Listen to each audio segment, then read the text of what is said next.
Hey y'all, welcome to Homestead Budgets. My name is Heather and today we're going to be doing my unstuffing for the first week of November.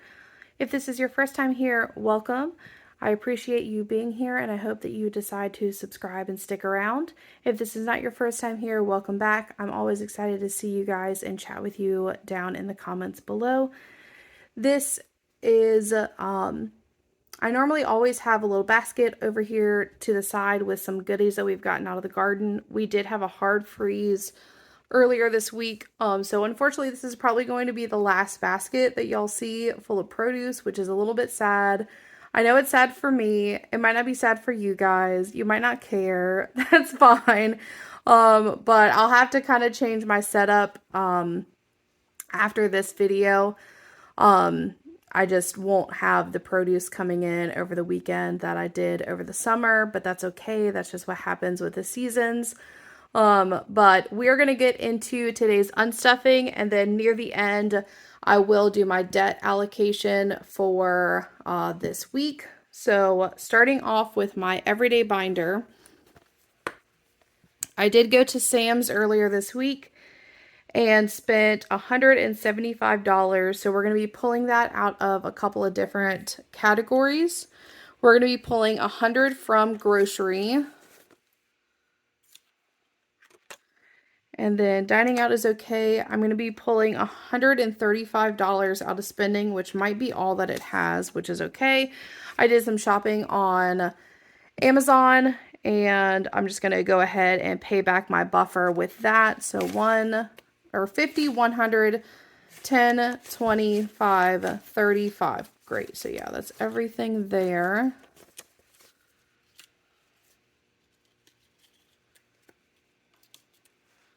All right, and that is all for my everyday binder. I'm going to jump into my homestead binder and grab the rest of the cash to pay back that Sam's Club transaction. So we're going to be pulling 60 out of bulk shopping and then 15 out of household because I grabbed some like paper towels, toilet paper, all that good stuff. Let's see. Oh, all these fives are kind of... Okay. And then that's the only thing that I needed out of my homestead binder. Going back to my sinking funds, I'm going to grab the $60 that I always grab out of health.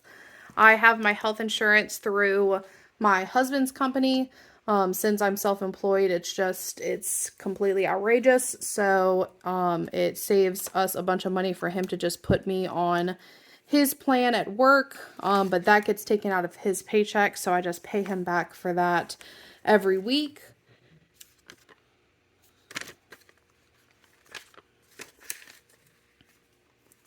All right, and that's all here. So just one more binder, and that is into my business binder to grab out my car maintenance and gas. Car maintenance, I am still paying myself back. I feel like y'all are going to hear this for like the next couple of months, so sorry in advance if it's a little annoying, but I'm still paying myself back from a set of tires that I needed for my work vehicle. So we're going to be pulling out that 20 to put towards the card that I had to put that on. And then I will be unstuffing this $100 for gas, and I am paying that down on the gas card that I use for my business. So that way, when the holiday season comes up, which is a very, very busy time for my business, that gas card will be good to go for all of that. So that is actually everything that I need to unstuff. Not too much. We'll just go ahead and give this a count. So that way I know how much is going back to the bank. So I have 100, 52, 53, 50, 370, 390, 410, 430, 450, 460, 70, 80, 90. That's 500. So 510. So we're going to put that off to the side. And then I'm going to get into my debt binder. And we have an extra debt snowball payment of, I believe this is $750. I'm going to count just to make sure. So 1, 2, 3, 4, 5, 6, 7, 50. Yes. So what I'm going to do is go ahead and reallocate this. I need to grab a notebook that I have all of my debt information in. So hold on just one second. Okay, so I grabbed that, and so if you have not caught one of my debt confessions, I am basically doing a modified snowball method. And that is basically where I'm going to pay down each of my cards to 30% in the snowball fashion from lowest to highest, as far as the balance goes. And then once those all hit 30%, I always jump ahead when I explain this. So I'm going to pay each one down to 30%. So when, say, card number 1 is at 30%, I'm going to start working on card number 2. And by working, I mean putting this extra snowball payment towards it. But while I'm doing that, I'm still making the minimum payment on card number 1. So most of the time what happens is that while I'm working on this, and say I'm on card number 3 or 4, card number 1 is going to get paid off by that minimum payment amount. And so that'll be wiped out. And if there's anything left, once I've gotten everything to 30%, I will go back up and start working my way down until I get those balances down to 0. I just decide to do it that way. There are some things on my credit that I would like to work on. So that's why I'm doing it the way that I am. I know that not everyone agrees with that, but it's what works for me. So I'm going to stick with it. So I am going to, and I don't have envelopes for all of these, so I'm probably just going to put them in between here because I'm about to deposit a lot of this money anyway. So it won't like get misplaced or anything like that. So on my Target card, I need to pay $50, and that's going to get that down to 30%. I don't have an envelope for that, so I'm just going to place it in between these two envelopes for now. For PayPal, I need to put $325 towards it.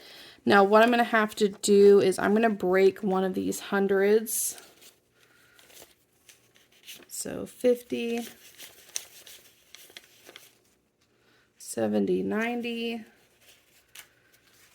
And so that is 100. So I need to put 325. 1, 2, 3. Some of these are like sticking together really bad. So 25. 1, 2, 3, 25 towards my PayPal. Oh, I did. Look at that. I put an extra envelope in here because I knew I didn't have a Target one. I was thinking ahead and completely forgot. So this is going towards my PayPal, and that's more of like a line of credit versus like a credit card, and that will get PayPal down to 30%. So moving on to my next one, which I think maybe this is the one. This is actually going to go towards my Ally card because my Ally card comes before my Venmo card. And that's going to be getting the rest. So let's see. So we have 1, 2, 350, 75. So 375. And that's going to bring the Ally card balance down to $400. So I'll only be $100 away from that 30% mark. Then I'll be moving on to the next one. So that was really nice. That extra debt snowball payment basically took care of almost 3 cards. So card number 1, 2, and 3 are good to go, minus the $100 I need to get in there, which hopefully I will be able to do very soon. And then I'll be moving on to my other ones. I will explain this all in my November debt update because I won't be filming that until later this week. So y'all might see that over the weekend, and you'll be able to get like some updated balances after all of these are paid. So that will be very exciting. I love seeing that debt go down, like especially when you are putting that much like away each week. It's nice to like see those balances go down and to start seeing like your credit score go up. It's a really great feeling. So I'm going to go ahead and get this money deposited back into the bank to pay back my buffer from those debit card transactions. I hope that y'all enjoyed this quick little video, and don't forget to check out the November debt update that's going to be out this weekend. I hope that y'all have a wonderful weekend if I don't talk to you before, and I will see y'all next time. Bye, y'all.